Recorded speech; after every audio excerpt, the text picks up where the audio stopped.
Hey, what's up?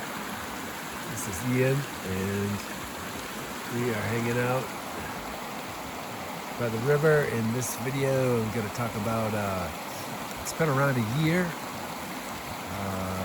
of sort of traveling and living out of my van. And we're going to talk about parking locations, like where you can park, and where I parked over the last year. This water, super clear and cold, super cold. So it's one place when you're traveling on the road.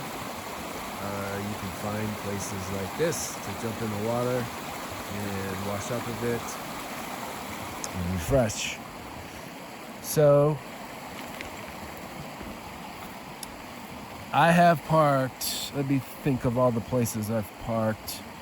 I've parked on Forest Service land, BLM land, in Walmarts, ski areas, which is often forest land, or what else?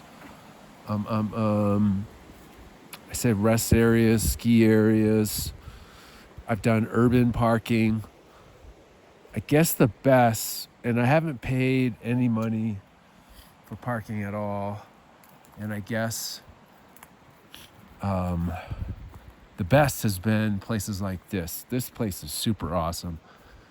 This area, so I came out here, there's like a super remote ski area called Teton Pass ski area, and not to be confused, there's sort of Teton Pass in a couple locations.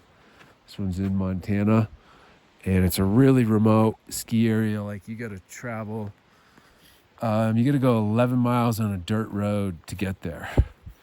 So, and when I first heard about it, it was 3 miles, and I was like, geez, I don't know if I'll even make it.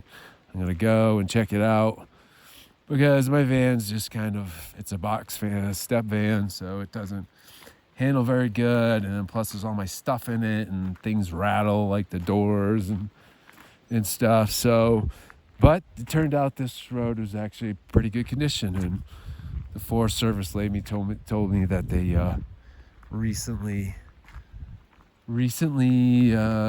graded the road. So it was long.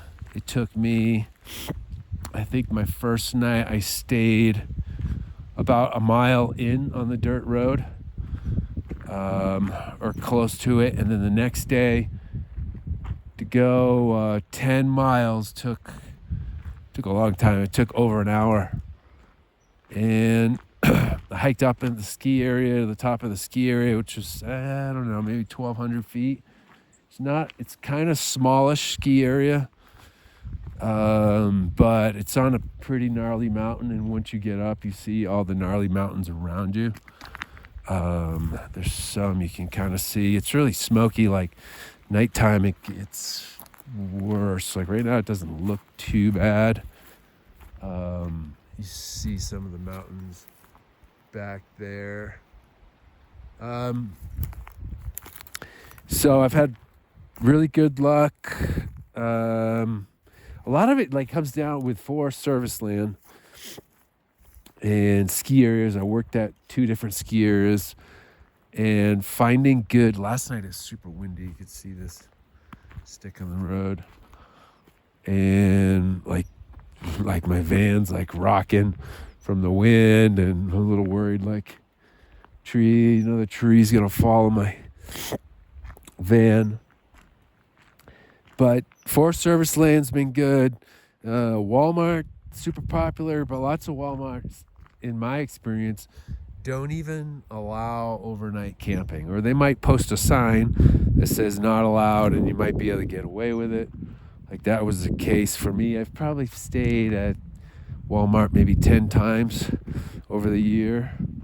It's not a regular place. Like it's the same with like any kind of urban Walmart. Like for me, it always makes me feel on edge. Like I don't really sleep that good when I park in these kind of places, and because if it's illegal, like you kind of know it, and like you just, I don't want to have to wake up with someone knocking on my door. So I tend to sleep good, but just find out the rules and where you can legally park, and that makes a big difference. And you'll sleep better. Rest areas, a few times I've stayed at rest areas, but rest areas, kind of like Walmart, can be loud, or they're bright lights. So, not so good for sleeping. Urban, I've done the urban thing a bit. And yeah, I don't really like it. Like, it's usually illegal to park in a neighborhood. I parked at a church a few times. I've kind of parked near apartments, kind of thinking, no one's going to know if you're a friend or whoever. But yeah, I didn't do it too many times. I didn't want to get conspicuous. But the thing with Forest Service land, you can legally park for 14 days in one spot on Forest Service land. So, like, that's great. Like, you know, and then you can move around. You move to a new location in the forest, and you can get another 14 days. So, yeah, that's just been the best, like, situation. And they're not, I don't know, that's been the best for me. Like I said, probably 70-80% of the time, that's what I've done. Another sidetrack thing here. I think I might have mentioned something about bathing in the creek back there sometimes, or jumping in and refreshing in the little rivers and creeks and stuff like that. When you find like a place to kind of settle in, like you can get a gym membership, and that's great. You get a sauna and a shower and work out. And I paid, like, at one place I paid $60 a month, and another place I paid $70 a month. So you can find cheap ones, and it's a really good deal. Washing up in the creek, or like, you know, you can wash up in a public restroom too if you want. I don't think it's quite as nice. Although warm water is kind of better than freezing cold water. Certain time of the year, it's going to be too cold depending where you are. So let me check my list here. Topics. What do I got? BLM land is another place. It's kind of like Forest Service land. Walmart, urban rest areas, ski areas, water cleaning, gyms. Yeah, I think I pretty much talked about all those things.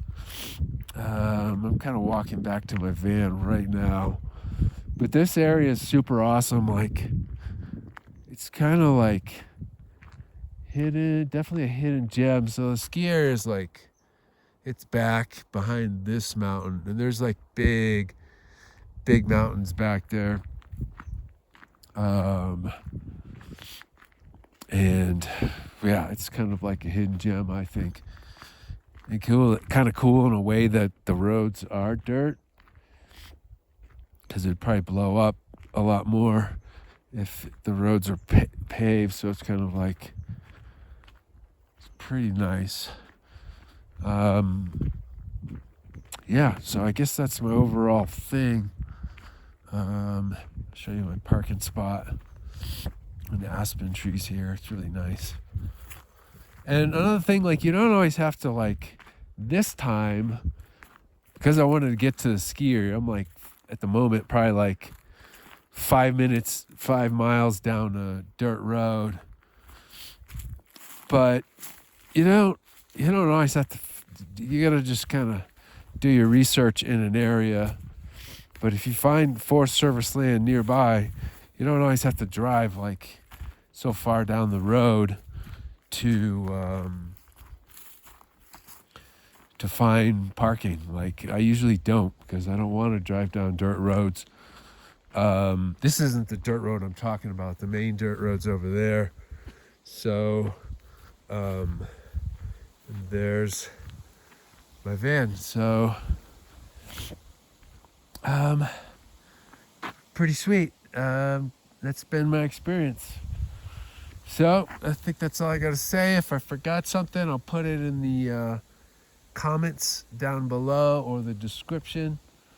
And at one time I was kind of wondering, like, where am I going to park? Like all these places when you start traveling. And yeah, so this is Ian saying so long.